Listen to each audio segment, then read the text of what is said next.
ప్రతి సంవత్సరం ఈ సందర్భంగా ఈ రాష్ట్రంలో గత సంవత్సరం కాలంగా ముఖ్యమంత్రిగా రేవంత్ రెడ్డి గారు ప్రమాణ స్వీకారం చేసిన తర్వాత ఈ రాష్ట్రంలో మత సామరస్యం ప్రజలు, ఎందుకంటే ఈ దేశాన్ని ఇంతకుముందు సోదరుడు చెప్పినట్టు మన భారత రాజ్యాంగంలో మతాలకు అతీతంగా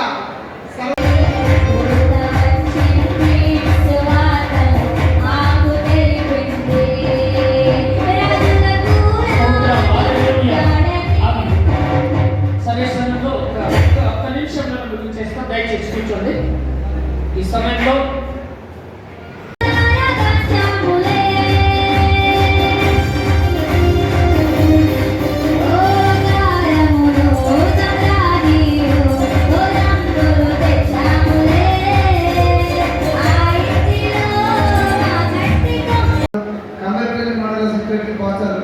రణవీర్ గారు, వేల్పూర్ మండల సెక్రటరీ మాస్టర్ టి లోవ గారు, పాల్గొండ మండల సెక్రటరీ మాస్టర్ సిపిఎం గారు, మోహన్తార్ మండల సెక్రటరీ ఇజ్రాయల్ గారు, మిగతా క్రైస్తవ సోదరులు, ఈ కార్యక్రమానికి వచ్చేసినటువంటి క్రైస్తవ సోదరి సోదరులందరికీ కూడా ముందుగా క్రిస్టమస్ శుభాకాంక్షలు తెలియజేస్తున్నాం. క్రిస్టమస్ అంటే శాంతికి సంతోషానికి చిహ్నం. రేపు డిసెంబర్ 25 తేదీ నాడు ప్రపంచవ్యాప్తంగా వందల కోట్ల PDDRA గారు, అదేవిధంగా ఎంఓ గారు ఈ కార్యక్రమానికి అధ్యక్షులుగా నిర్వహిస్తున్నటువంటి పాస్టర్ ప్రభాకర్ గారు, అదేవిధంగా నాతో పాటు ఈ కార్యక్రమం చేసినటువంటి market committee chairman Velpur Muthyareddy గారు, Kammarpalli market committee chairman Narsaiah గారు, అదేవిధంగా నా సోదరుడు తమ్ముడు మున్సిపల్ చైర్మన్ కన్నే సురేందర్ గారు, ఈ మండల కాంగ్రెస్ అధ్యక్షుడు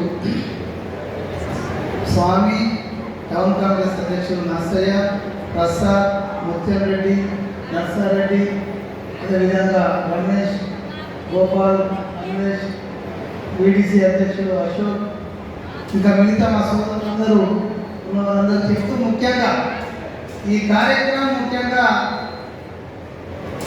క్రిస్టమస్ ముందు జరుపుకుంటున్నటువంటి ఉత్సవం, అందులో ముఖ్య ప్రసంగులకు ఏఆర్కే పాల్ గారు, నిజామాబాద్ జిల్లా అధ్యక్షులు పాస్టర్ రమణ్ గారు, నిజామాబాద్ జిల్లా ప్రధాన కార్యదర్శి ప్రస్తుత ఈ కార్యక్రమానికి అధ్యక్షుడు ప్రభాకర్ గారు, అదేవిధంగా పాల్గొండ నియోజకవర్గ ప్రెసిడెంట్ ప్రభాకర్ గారు, పాల్గొండ నియోజకవర్గ ప్రధాన కార్యదర్శి సోలమన్ గారు, పాల్గొండ నియోజకవర్గ వైస్ ప్రెసిడెంట్ ముందుకెళ్తున్నటువంటి సందర్భం.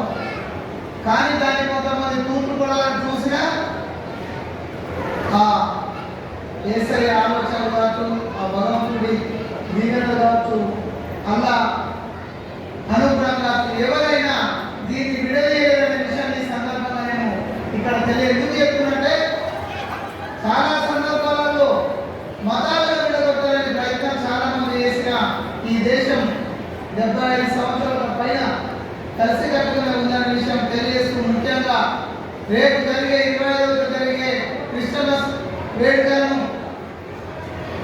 ప్రతి క్రైస్తవ కుటుంబం ఘనంగా జరుపుకొని సంతోషంగా ఉండాలని కాంగ్రెస్ పార్టీ పక్షాన, ఈ రాష్ట్ర ప్రభుత్వం పక్షాన మీ అందరికీ కూడా క్రిస్టమస్ శుభాకాంక్షలు తెలియజేస్తున్నాను. ఈ ప్రభుత్వం ఏర్పడిన తర్వాత కష్టాల్లో ఉన్నటువంటి ఆర్థిక వ్యవస్థను ఎప్పటికప్పుడు సరిదిద్దుకుంటూ ఇచ్చిన హామీలు నెరవేర్చడంలో ప్రభుత్వ రథసారథి మా అందరి ప్రియతమ నాయకుడు రేవంత్ రెడ్డి గారు ఒక్కొక్కటి 6 గ్యారంటీలు ప్రజలకు అందించే కార్యక్రమాన్ని చేస్తున్నాడు. ఆ కార్యక్రమానికి అండగా ఆ భగవత్ స్వరూపమైనటువంటి యేసుక్రీస్తు కూడా రాబోయే కాలంలో నిలబడాలని ఆ యేసుక్రీస్తును కోరుకుంటున్నాను. ప్రధానంగా ప్రజలకు ఇచ్చిన హామీలో ప్రతి ఒక్కరికి ఆడపడుచులకు ఉచిత బస్సు ప్రయాణాన్ని కల్పిస్తామని చెప్పినటువంటి ముఖ్యమంత్రి అయిన 2 రోజుల్లోనే ఆ కార్యక్రమాన్ని తీసుకోవడం జరిగింది. ఆ తర్వాత అన్నిటికంటే ముఖ్యంగా పేద ప్రజలు ఇబ్బందులు పడుతుంటే కరెంటు బిల్లులు కట్టలేక అల్లాడుతున్నటువంటి పేద ప్రజలకు బాధ కలిగిస్తానని చెప్పినటువంటి ముఖ్యమంత్రి గారు 200 యూనిట్ల ఫ్రీ కరెంటును ఈరోజు పేద ప్రజలందరికీ కూడా అందిస్తున్నటువంటి సందర్భం. అంతేకాకుండా గతంలో మహిళా సంఘాలకు రుణాలు ఇస్తే 2004, 2014 మధ్యన ఈ కాంగ్రెస్ ప్రభుత్వం ఉన్నప్పుడు పావుల వడ్డీతో రుణాలు ఇచ్చేటివి. కానీ 2014, 2023 మధ్యన వడ్డీ మాఫీ లేని అంటే పూర్తి వడ్డీని కట్టాల్సిన పరిస్థితిని మహిళలకు కల్పించింది గత ప్రభుత్వాలు. కానీ వీటన్నిటిని ఆలోచించినటువంటి రేవంత్ రెడ్డి గారు ఈరోజు మహిళా సంఘాలకు ఈ జిల్లాలో 1800 కోట్ల రూపాయలు 1800 కోట్ల రూపాయల రుణాలు ఇప్పించే టార్గెట్ పెట్టుకున్నటువంటి ఈ జిల్లా యంత్రాంగం మన పీడి గారు ఈపాటికే 980 కోట్ల రూపాయలను ఇప్పటికే మహిళా సోదరులకు అందించినటువంటి ప్రభుత్వం మన రేవంత్ రెడ్డి గారి ప్రభుత్వం.